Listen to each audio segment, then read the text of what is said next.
I had some paperwork to do. A lot of people had already left. It was just me, the cleaning lady, and my colleague Matteo.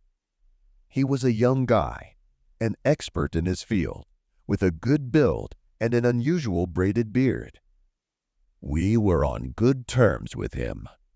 Having finally finished all my business, I took my backpack and headed for the exit.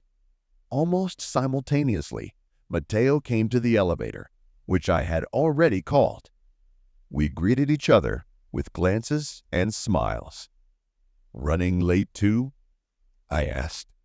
"Yeah, I had a big report to write." "That's why I stayed."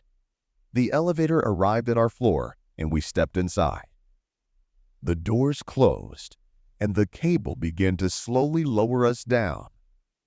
Anticipating that I would soon be home after a long and stressful day at work, I suddenly felt us stop. I shifted my gaze to Matteo, who felt it too.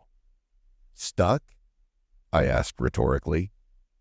"Looks like it," Matteo confirmed, pushing all the buttons. It became obvious that we were going to be stuck here for a decent amount of time. Frustration and panic mixed together began to clutch my chest. It wasn't a pleasant feeling. "Don't panic. We won't be here long."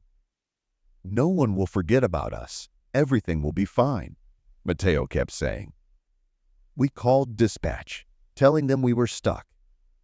The girl on the loudspeaker said that the elevator had already been called and asked us to wait for a while.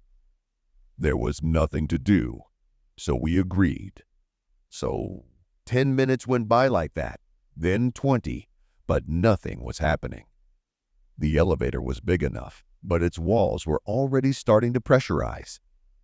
All this time, Matteo and I were talking, trying to distract ourselves from what was happening. The atmosphere made our conversation more open, and we began to open up to each other. At some point, the topics became more explicit. "Matteo, you're so interesting to talk to.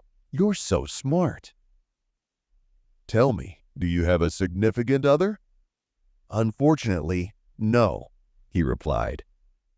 "But you know, it would be wonderful if you were." "I admire you too. You're a very smart girl." I smiled, and a blush appeared on my face. At that second, Matteo looked at me in a special way. My heart beat faster. I felt some kind of attraction. "Do you think the elevator will hold?" asked Matteo, as if he'd read my mind. "I think it will hold," I whispered back. Just a few seconds later, Matteo's strong and warm arms pulled me against him. It was delightful. Did you enjoy this story? Support with a like and subscribe for more stories.